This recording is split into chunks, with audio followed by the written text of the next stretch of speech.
जय माता दी। अल्टीमेट ज्ञान में आपका हार्दिक स्वागत है। दोस्तों, किसी कारणवश मुझे जाना पड़ा बॉम्बे।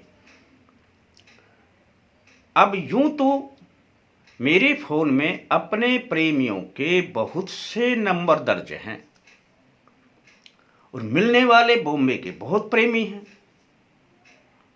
समय समय पर उनसे बातें भी हुआ करती हैं, परंतु मैं अपने कार्य से जा रहा था तो मैं अपना कार्य करके ही लौट करके आता। अब मुझे कोई मतलब नहीं था कि मैं किसका नंबर देखूं और किससे बात करूं, लेकिन जिस दिन मुझे जाना था उससे प्रथम रोज पहले दिन ही एक फोन आया। गुरुजी, मैं बोल रहा हूं रामजी त्रिपाठी, बॉम्बे से बोल रहा हूं।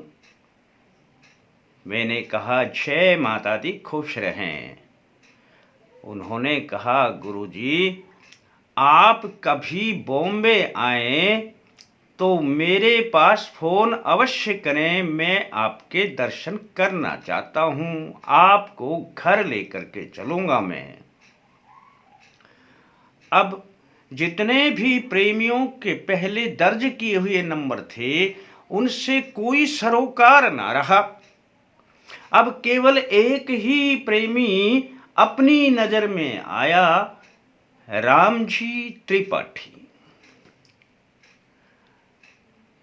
अब चाहे कुछ भी हो जाए, रामजी त्रिपाठी से जरूर मिलना है, और ऐसा हुआ।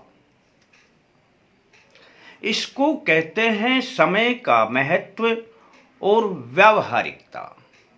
समय पर उस व्यक्ति ने जो फोन किया वह समय उसके काम आ गया, और व्यावहारिकता था उसका निमंत्रण देना।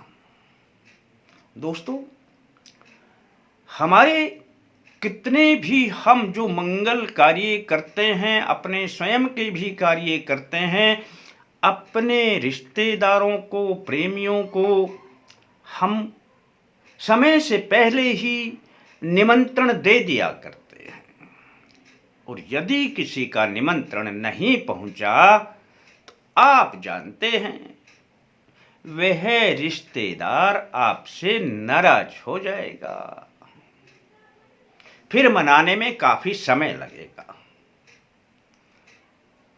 चलो, मैं जो बात बता रहा था, मां आएंगी नवरात्रि में आपके पास।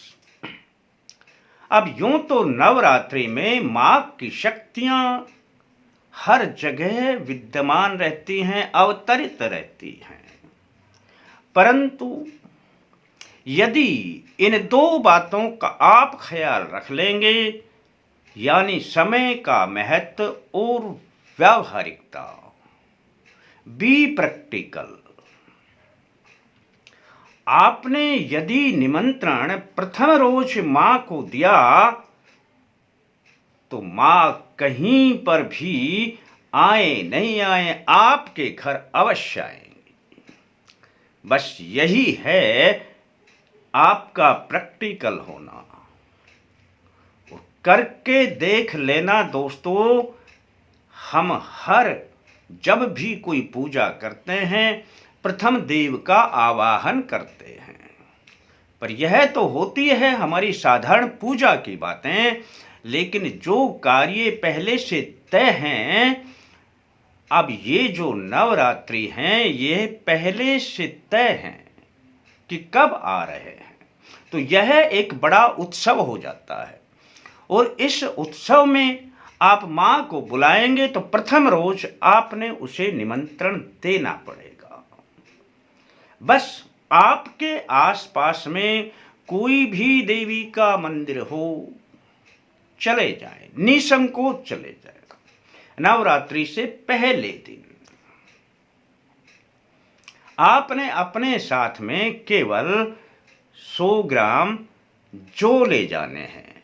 जौ तो आप समझते ही हैं, जौ को आप नवरात्रि वाले दिन आप डाल करके और मिट्टी में उसको उगाते भी हैं, वो जवारे बन जाते हैं।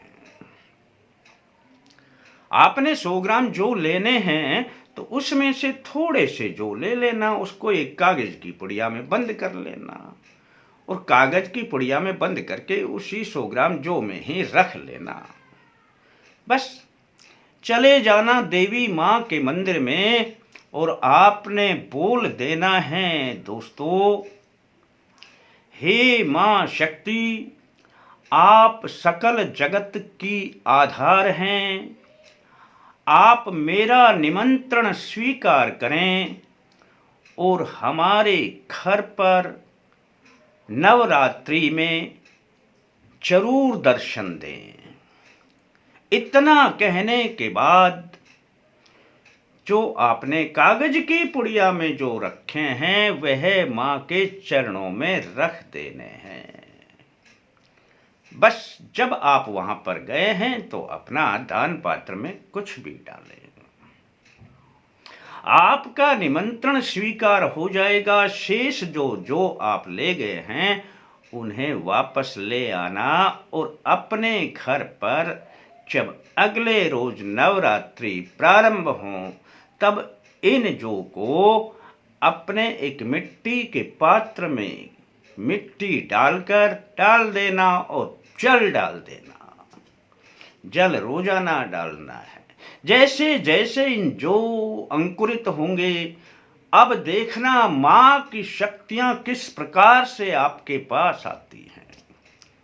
किसी ना किसी रूप में आपको दर्शन भी अवश्य देंगी। आप समझ पाए ना समझ पाए ये एक अलग बात है, लेकिन ये हकीकत है दोस्तों। कर लेना। बड़ा आसान और सरल प्रयोग बताया करता हूं और ये व्यावहारिक प्रयोग है। आप करेंगे तो इसका पूरा लाभ होगा। अब माँ के बारे में आप समझ पाए ना समझ पाए, लेकिन जिस कार्य से आप यह पूजा कर रहे हैं या जो आपके मन में संकल्प है, जो आप फल प्राप्त करना चाहते हैं, वह अवश्य पूरा होगा। कर लेना दोस्तों, बड़ा आसान प्रयोग है। अच्छा लगे तो बता देना अपने यार दोस्तों को।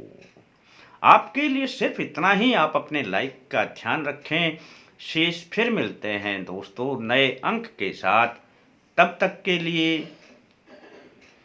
जय माता दी।